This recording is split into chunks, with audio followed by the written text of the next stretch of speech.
성부와 성자와 성령의 이름으로 아멘. 은총이 가득하신 마리아님 기뻐하소서. 주님께서 함께 계시니 어디에 계시며 태중의 아들 예수님 또한 계시나이다.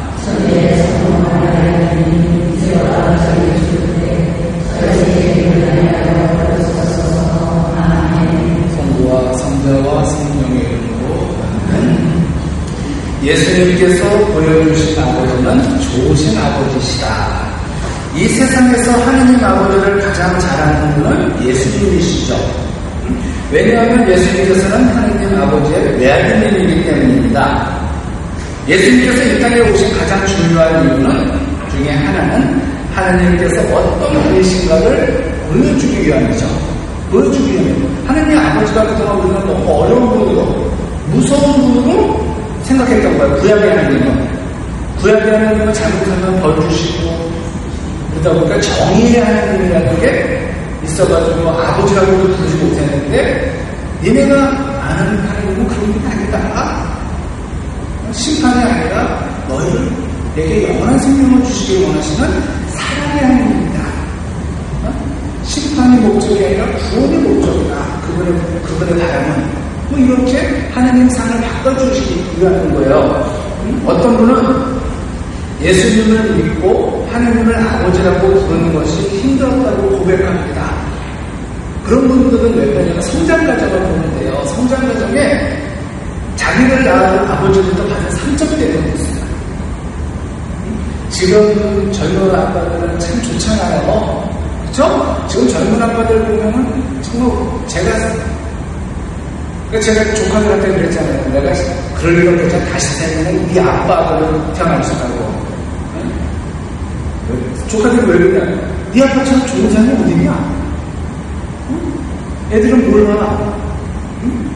큰아빠나 네 아빠는 늦잠을 못 잡아서 늦잠을 게 없어서 쫓겨나 집에서. 그래서 저는 어떻게 다니냐면 정말 피곤하면 지금은 버스가 이제 목바지가 없지만 옛날에 시외버스라는 게 있었잖아요. 상동터미널에서 왔다 갔다 순환 그거 타고 상동터미널에서 갔다 오면 3시간 반에서 4시간 걸리거든요. 아우 개운하죠. 목 딱 때리고 그럼 내려가서도 안에 도는 거니까 갔다 오는 게 아니라 도는 거니까 또 아니면 강화문 같은 데 이렇게 가요. 그만 4시간 동안 차도 자요. 차 보면서 얼마나 개운한지 몰라요. 늦잠을 못 자니까 집에서 이렇게 아침 식사가 6시였거든요. 늦잠을 못 자요. 그러니까 그렇게 했는데 니네들은 점심도 안 먹고 자더라. 정말 요즘 아빠는 그게 잘하는 건지 모르겠는데 어쨌든 지금 젊은 아빠들인데 옛날 저 클 때 우리 아빠들은 정말 아까 제가 얘기했지만 뭐라고 했죠? 이런 놈을 뭐라고 했죠? 집에서 폭군이라고 했죠? 폭군. 독재자.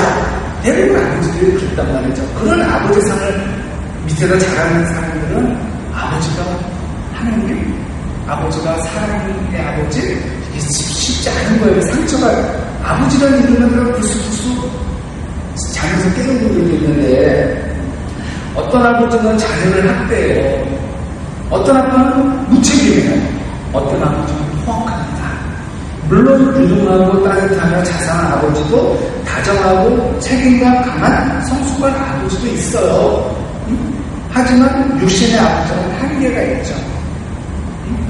그런 것에게 우리가 생각하는 육신의 아버지처럼 하느님을 생각하면 안 됩니다.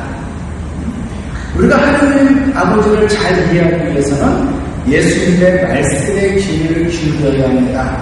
왜냐하면 예수님만이 하느님 아버지를 가장 잘 아시기 때문이죠. 그래서 자기가 예수님보다 하느님 아버지를 더 잘 안다고 얘기하는 사람들은 사이비거나 이단일 수밖에 없는 거예요. 지가 예수님보다 더 위에 앉으려는 자리니까. 자, 예수님께서 제자들 특별히 필립보와 나눈 대화를 잘 살펴보세요. 요한복음 14장 9절에서 10절 말씀인데 이런 구절이 있어요. 너희가 나를 알게 되었으니 내 아버지도 알게 될 것이다.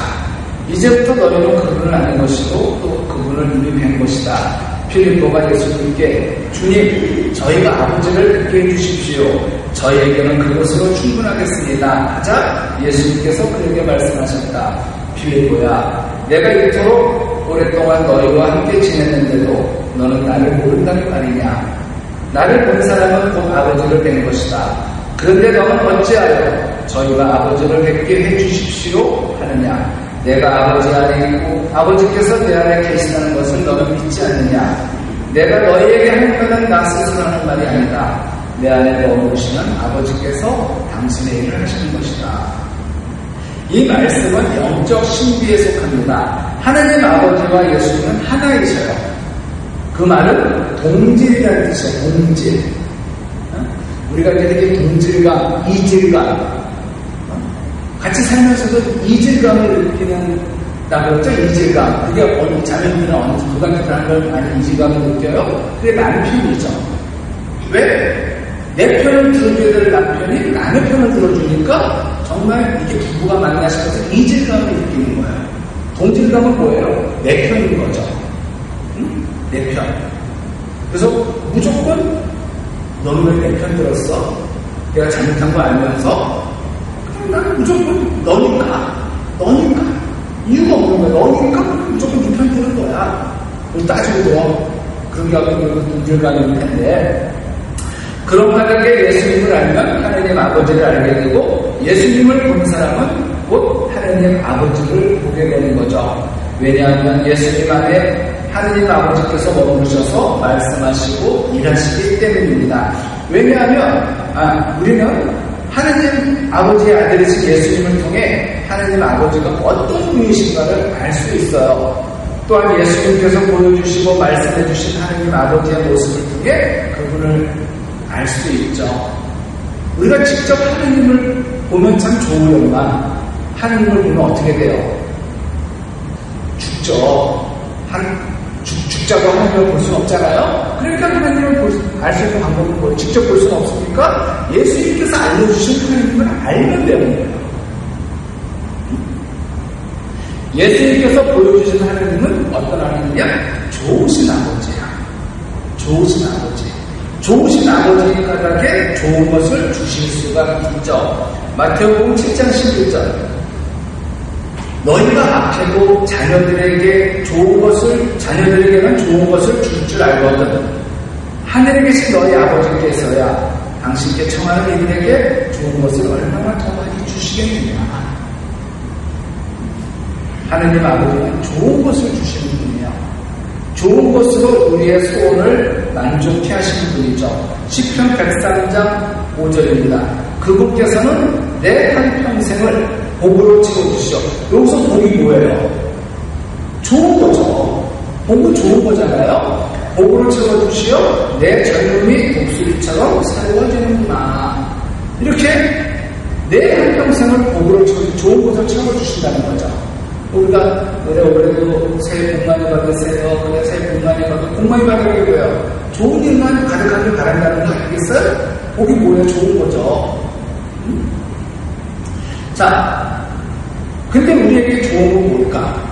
가장 첫 번째 좋은 게 뭐예요? 먹는 거죠. 먹는 거죠. 자, 하나님 아버지께서는 배고픈 영혼에게 좋은 것으로 채워주시는 분입니다. 시편 107장 9절. 그분께서는 목마른 이에게 물을 먹이시고 배고픈 이에게 배고픈 이를 좋은 것으로 채우셨다. 배고픈 좋은 것 먹어서 채우셨다죠. 목마른 이에게 물보다 좋은 게 더 있습니까? 지금 우리가 풍족하니까 아무데나 생수도 집에 정수기 있으니까 물이 좋은 줄 모르지만 다른 나라 어떤 분들은 물 없어가지고 병이 얼마나 걸리는지 아세요?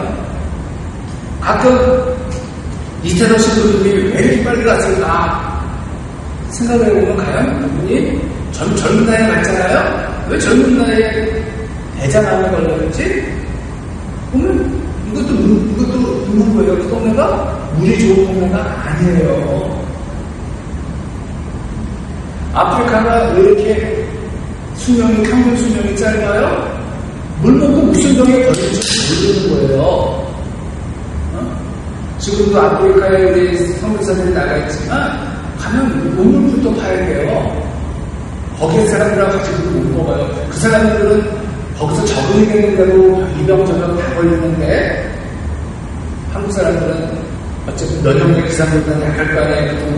그래서 물 때문이 아니었을까 그런 생각을 해봐요. 물 때문에 이렇게 병이 난 건 아닐까. 물, 또 배고픈 사람에게 양식처럼 좋은 게 더 있어요? 지금 우리가 먹을 건 천지고 먹는 것도 일단 버리는 게 더 많아서 모르지만 여러분들 어렸을 때, 여러분들 저보다 어렸을 때 먹을 건 있었어요? 없었잖아요. 그런 배고픈 사람 애들한테 먹을 거 주는 것처럼 좋은 게 어디 있어요? 어렸을 때 우유 참 먹고 싶죠. 지금 신학교도 우유 계실 같은데 우리 안 먹는 애들도 많아요. 우유 싫다고.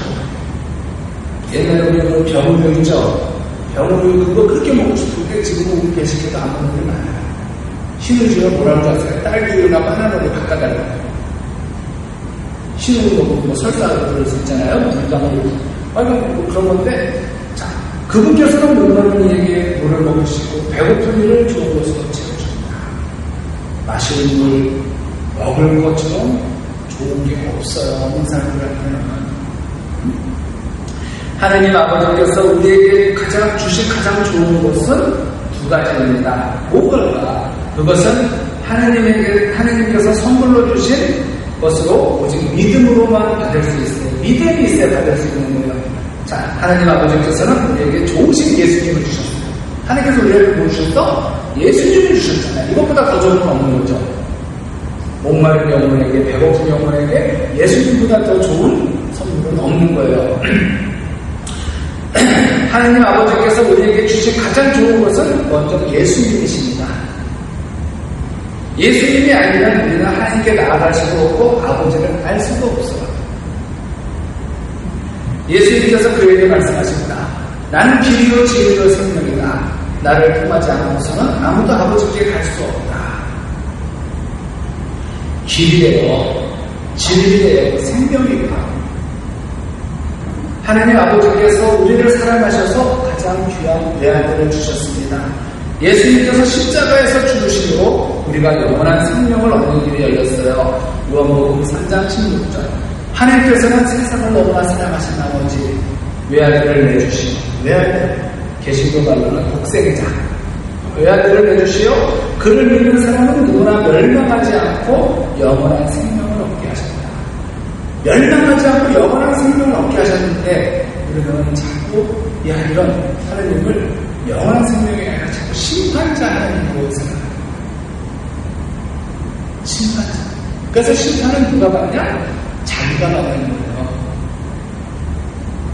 하나님은 우리를 벌 줄 생각도 안 하시는 분인데 우리가 그분을 벌 주는 분으로 생각하고 우리 벌 주세요.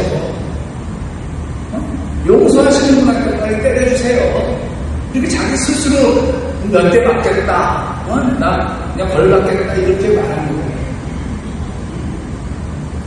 바울은 아들을 아끼지 않으시고 우리 모든 사람을 위해 주신 하나님께서 그 아들과 함께 모든 것을 우리에게 주시지 않겠냐고 외칩니다. 로마서 8장 32절. 당신의 친아드님마저 아끼지 않으시고 우리 모두를 위하여 내어주신 그분께서 어찌 그 아드님과 함께 모든 것을 우리에게 베풀어주지 않으시겠습니까? 아드님도 주신 분이 더 뭘 못 주게 하는 거예요. 가장 소중한 외아들마저 주셨는데 뭐 그깟 돈 좀, 뭐 좀 못 줄 게 뭐 있냐는 거죠. 제일 큰 걸 주셨는데 이미 우리 큰 걸 받았어요. 자, 히브리서는 하나님 아버지께서 우리에게 더욱 좋은 것을 주신다고 말합니다. 구약에서 주신 것보다 신약에서 주신 것이 더 좋다고 말해요. 구약은 하나님께서 이스라엘 백성에게 주신 첫 계약으로 하나님께서 그에게 종 모세에게 주신 율법이에요. 율법도 처음에 좋은 것이었어요. 하지만 하나님께서는 율법보다 더 좋은 계약을 예비하셨습니다. 왜냐하면 율법으로는 우리가 하나님의 자녀가 될 수 없기 때문이에요. 율법은 우리에게 두려워하는 종의 명을 주었어요. 두려워하는 거죠. 율법에 매인 사람들은. 그래서 하나님을 향해 아버지라고 부르기보다 주님이라고 부르게 했어요. 우리는 기도할 때 하나님 아버지, 아니면 주님, 여러 가지가 있지만은 구약에서는 안 돼요. 아버지가 안 돼요. 주님, 그래서 아도나이, 야훼라는 말의 이름을 부를 수도 없어요. 지금도 우리의 그 구약 성경을 보면 이스라엘 그 유다인들을 존중하는 마음으로 최소한의 곳에서만 야훼라는 호칭, 아버지 이름을 쓰고 나머지는 다 주님이라고 할 것을. 그냥 이제 이스라엘 유다교를 존중하는 마음이에요. 왜? 그 사람들은 성경에서도 나다가 야훼라는 이름이 나오면 그냥 입을 다물었어요. 그 거룩한 이름을 입에다 담지 못한다는 뜻이에요. 그러다 보니까 하나님의 이름을 잊어버리는 거예요. 왜? 그 나라는 모음이 없어요. 모음이. 히브리서 보면 히브리어 보면 이렇게 돼 있고 이렇게 돼 있는데 모음 부호가 있어요. 모음이 없고. 모음은 뭐냐면 후대 사람들이 우리들 편의로 그냥 거기다 붙여준 거지. 처음에 자음밖에 없거든요. 그러니까 자음밖에 없으니까 어떻게 돼요?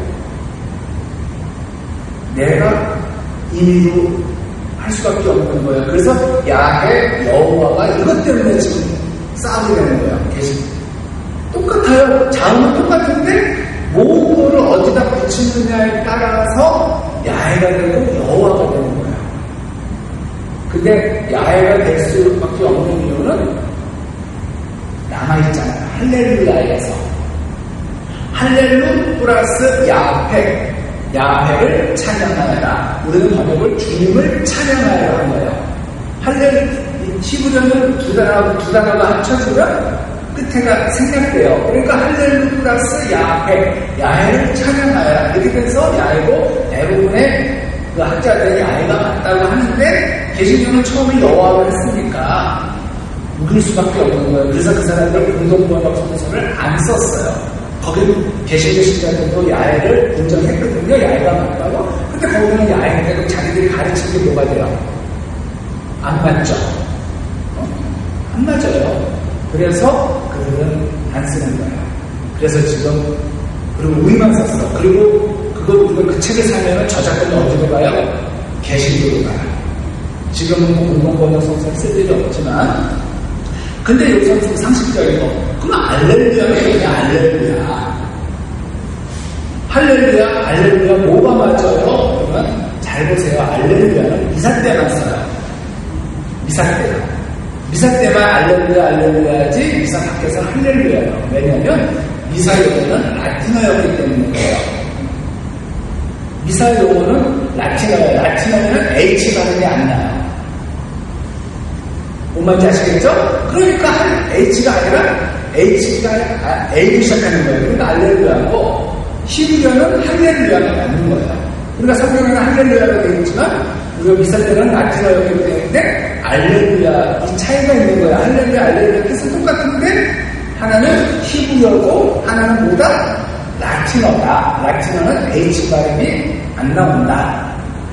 히라보는 독상. 그래서 그 차이가 있는 거예요. 그러니까 히라보도 A가 있는데 A에서 이렇게 치켜주면 하발음이 나는 건데 이게 이제 넘어오면서 이런 것들이 생략되다 보니까 그냥 알렐루야로 하는 거예요. 자, 그럼 하나님은 뭐고 하나님은 뭐냐? 하나님이 맞아요, 틀려요? 이게 문법적으로는 안 맞는 게요. 하나님은 숫자에다 님을 붙일 수는 없다는 거죠. 그럼 하나님, 두님, 세님도 되는 거니까. 그쵸? 근데 지금은 하나님이 표준어예요. 왜? 많은 사람들이 쓰잖아요. 개신교 신자만 써도 천만이잖아요. 많은 사람들이 쓰니까 표준어는 됐지만 문법적으로는 안 맞아요. 근데 하나님이 맞다 쳐도 하나님이 어디에 들어가 있냐? 하나님 안에 들어가 있는 거죠. 이렇게 큰 원 안에 하나님, 이게 하나님이라면 이 안에 하나님도 있고 전능하신 분도 있고 사랑하는 사람도 있고 하나님의 여러 이름 중에 하나가 하나님의 이름 중에 하나가 하나이신 분이잖아요. 하나님 뜻은 뭐예요? 유일하신 분은 유일 하나이신 분이잖아. 그 하나님 안에 하나이신 분도 들어가 있고, 사랑이신 분도 들어가 있고, 전능하신 분도 들어가 있고, 창조주도 들어가 있고, 하나님을 여러분들 주님도 들어가 있고, 하나님이 틀린 게 아니에요. 하나님 안에 들어가 있는 하나의 이름일 뿐이에요. 그러니까 누가 커요? 누가 이겨요? 우리가 이기는 거죠. 개신교는 오직 하나만 강조하는데, 왜냐면 그 당시에 미신들이 많았잖아요. 무당론하고 전기. 그러니까 유일신을 강조한 거예요.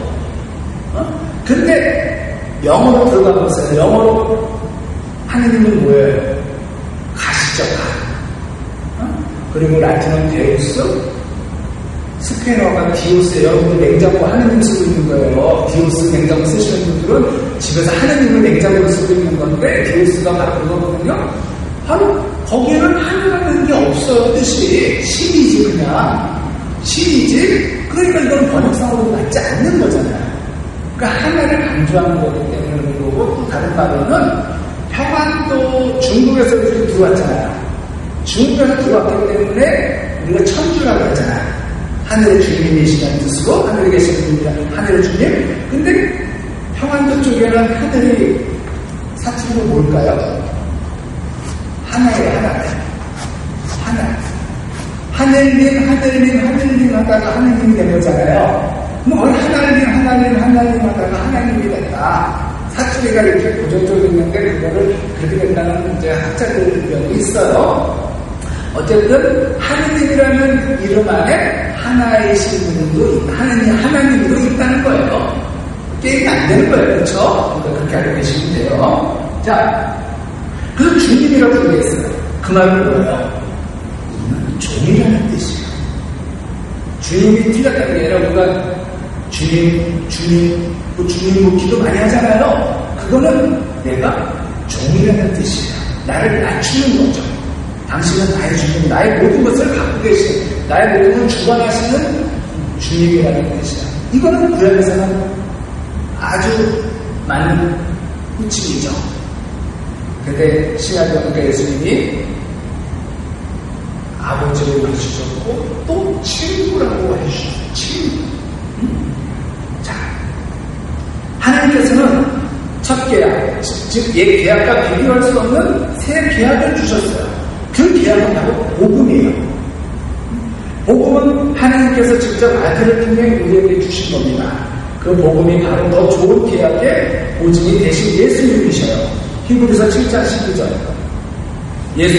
그러한 만큼 예수님께서는 더 나은 계약을 보증해 주시는 분이 되셨습니다.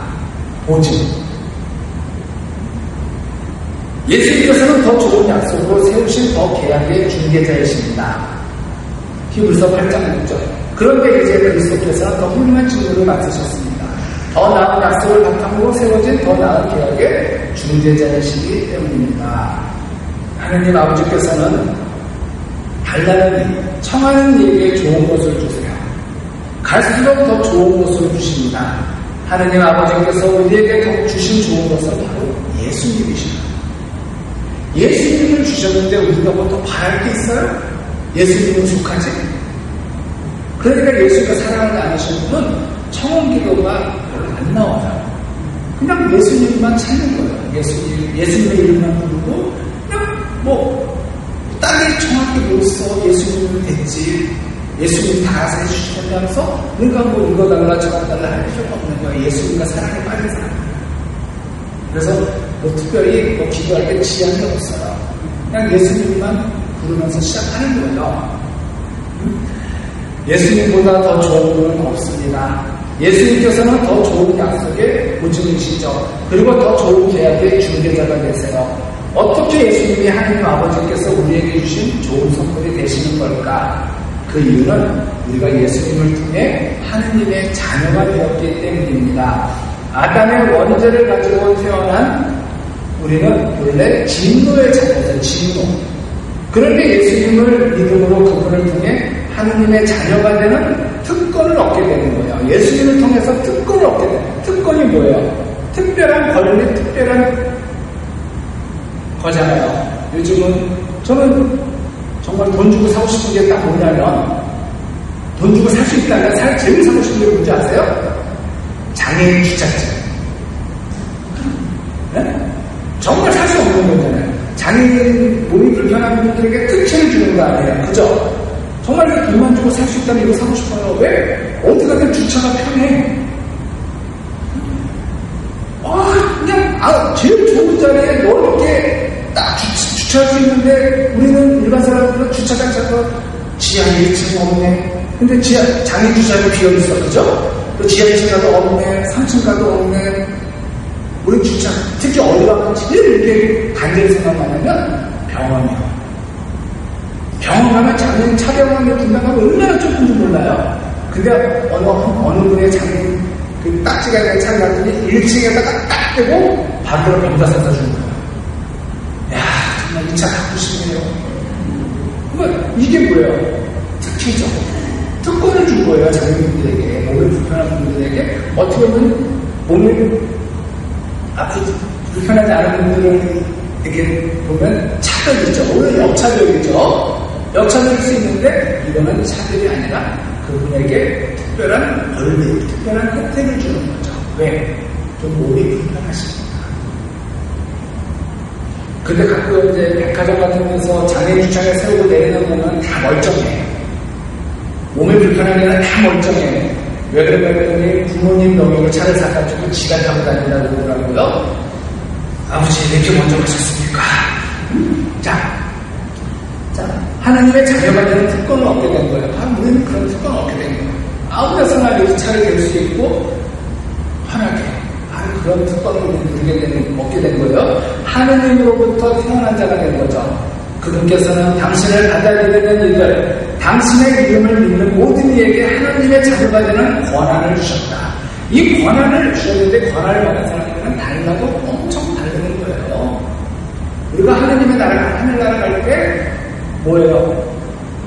하이패스예요. 그냥 심사 안 받고 그냥 들어가는 권한을 받은 거예요. 하나님의 자녀는 그냥 들어가요.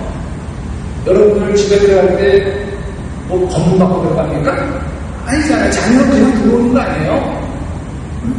우리가 어디 학교 같은 데, 학교 갈 때 학교 학생이면 수의실에서 정비실에 잡습니까? 그냥 들어가지? 근데 외국 사람들은 딱 왜 왔냐, 뭐 하냐 걸리잖아요. 바로 이런 권한이 우리에게 주어진 겁니다. 이들은 혈통이나 유형이나 남자의 욕망에서 난 것이 아니라 하느님에게서 난 사람들이다. 하느님에게서 난 사람들인 거예요. 예수님께서 우리를 당신과 동등한 하느님의 자녀 수준으로 올려놓으신 거예요. 우리가 옛날 말로 하면은 컴퓨터가 그냥 286 사양이었어요. 286 사양 그런데 우리는 지금 최신 컴퓨터로 지금 업그레이드 시켜놓으신 거예요. 그 자신의 어떤 처지를 믿으시기 바랍니다. 자녀의 수준으로 올려놓은 것이 종도 아니에요. 종이었는데 하느님의, 그러니까 우리가 자녀의 수준과 하느님을 뭐라고 불러요? 아버지가 부를 수 있는 거예요. 이 질문은 정말 놀라운 복음입니다. 우리가 주님의 기도를 바칠 때 하느님을 아버지라고 부를 수 있는 것은 오직 예수님 때문이에요. 지금도 이스라엘 사람들은 하느님을 아버지라고 불러요. 왜? 그런 예수님이 안 계십니다. 예수님께서 십자가에서 돌아가시고 부활하신 후에 무덤을 찾아온 마리아에게 제자들에게 가서 전하라고 하신 말씀이 있어요. 예수님께서 마리아에게 말씀하셨다. 내가 아직 아버지께 올라가지 않았으니 나를 더 이상 붙들지 마라. 내 형제들에게 가서 나는 내 아버지시며 너희의 아버지신 분, 내 하나님이시며 너희의 하나님이신 분께 올라간다고 전하여라. 요한복음 20장 17절이죠. 이 말씀은 예수님의 아버지가 제자들의 아버지가 되시며 예수님의 하느님이 바로 제자들의 하느님이 되신다는 선포예요. 이건 뭐냐? 예수님과 제자들, 너희는 나랑 동등한 사람들이다. 하느님의 자녀들이다. 나도 하느님의 자녀도. 이게 엄청나게 우리를 예수님이 낮아진 게 아니라 우리를 높여주신 거죠. 예수님은 그대로세요. 근데 우리를 엄청 신분을 높여주셨어. 이 말씀은 예수님께서 그들의 친형제가 되신다는 것을 의미합니다.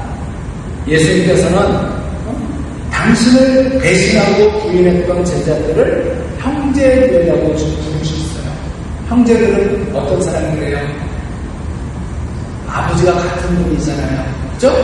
자, 누가복음 15장에 나오는 탕자의 비유에서 큰아들은 동생이 허랑방탕하고 돌아왔을 때 그를 형제라고 부르지 않았어요. 자기 동생이라 부르기를 부끄러워했어요.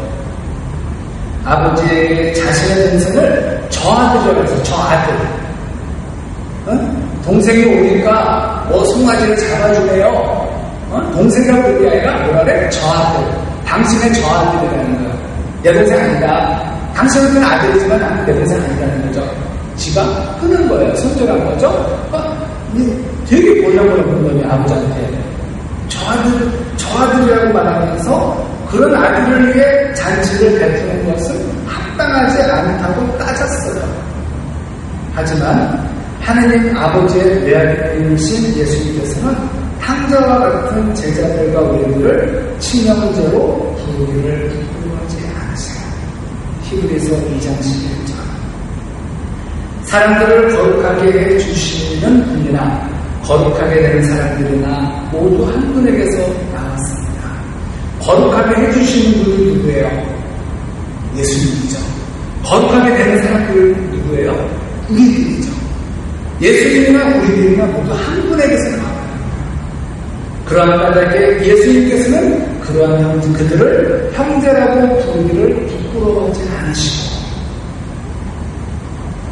자, 여기까지 하겠습니다. 영광이 성부와 성자와 성령께 성부와 성자와 성령